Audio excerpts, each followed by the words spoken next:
The crazy racing driver switching season keeps getting more exciting, and it looks like we're going to see some of the biggest surprises that the Formula One world has seen in a long time.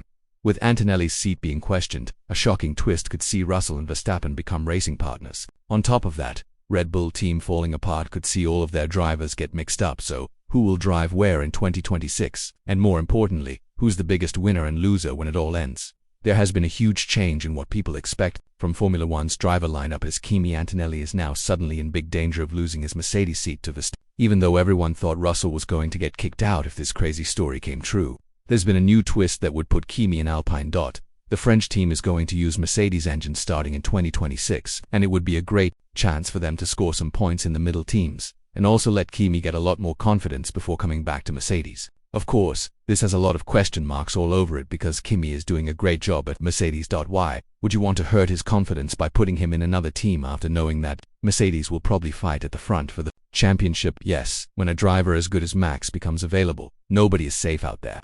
But in the end, the main drivers that you have are just too good to throw away. Still, it's the only way to see who's better in the same car, Russell, or Verstappen.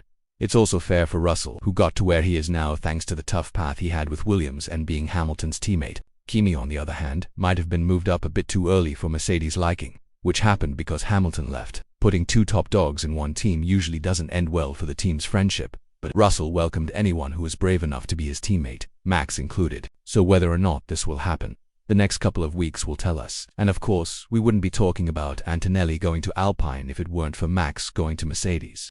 The four-time world champion said loud and clear that he is not happy with how the car is being built and the technical improvements that are being added. Weekend after weekend on the RB21. Ever since Newey left, things have fallen apart to the point where Horner got fired right away, and this made us think that Max is the last piece that needs to leave before this team enters complete chaos mode. You can be sure that if Red Bull's downfall continues, Max won't be part of it. So, Max and Wolff being in Sardinia at the same time is just too much of a coincidence to believe. Wolff was very clear about what he wants. He is going to chase Verstappen for as long as he is available, and that is not going to change no matter who his drivers are. This puts Russell in a very bad position despite the new news about Antonelli's move to Alpine, because the first one is a real report while the second one still needs to be proven more. Let's not forget that Antonelli has a contract with Mercedes for 2026, so he is very unlikely to be put under this pressure compared to Russell, despite the British driver having an amazing performance recently and being a race winner in 2025. The latest report says that Verstappen and Wolff didn't meet up in Sardinia. And again, I find this very hard to believe. How big is the chance that he and the Austrian team boss are going to be at the same place in the world at the same time and not me? Especially with all the rumors going around and with Horner now out of the way, Verstappen has one of two choices: stay with Red Bull and help them rebuild from nothing, or join Mercedes and keep winning more championships under the new rules era. And all of this is going to destroy Red Bull. The Austrian team is going to suffer a lot from the latest changes, and they might be forced to rebuild from the very beginning.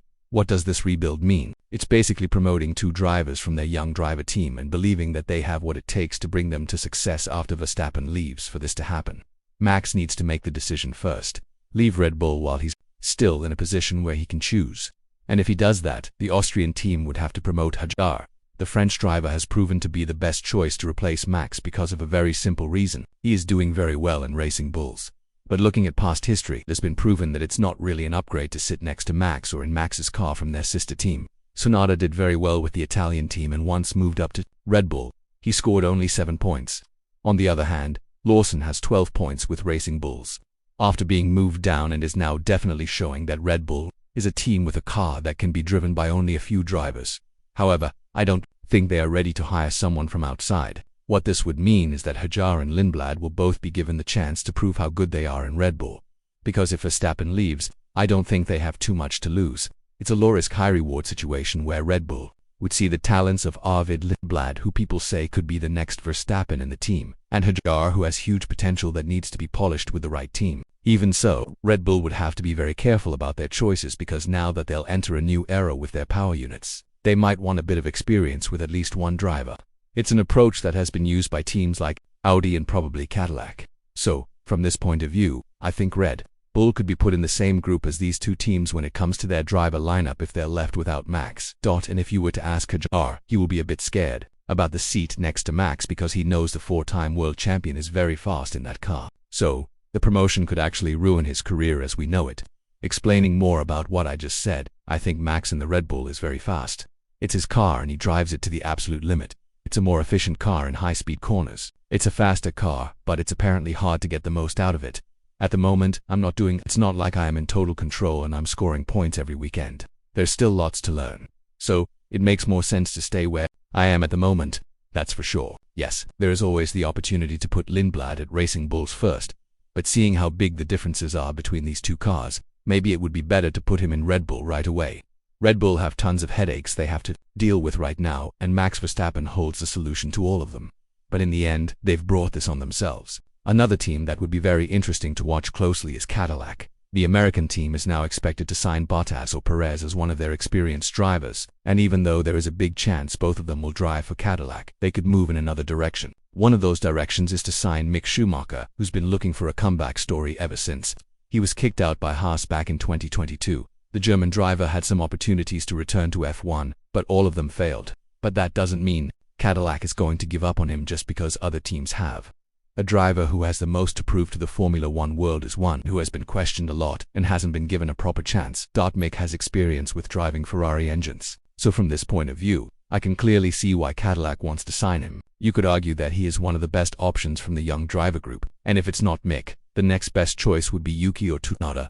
If the Japanese driver gets released from his job at Red Bull, all of this is putting the entire crazy season in a very great position for us to watch, and I can't wait to see who ends up where. I think you already understood who the biggest loser here is, Red Bull. They are falling apart on every side possible, and they have no idea what's going to happen in the following period because of the chaos that is still present inside the team. With all this in mind, what transfer do you think will raise the most questions and shock everyone on the grid? And more importantly, do you believe that Max and Mercedes is a partnership bound to happen? Let us know in the comments below. And once you do that, make sure to click on the video that appears on your screen right now.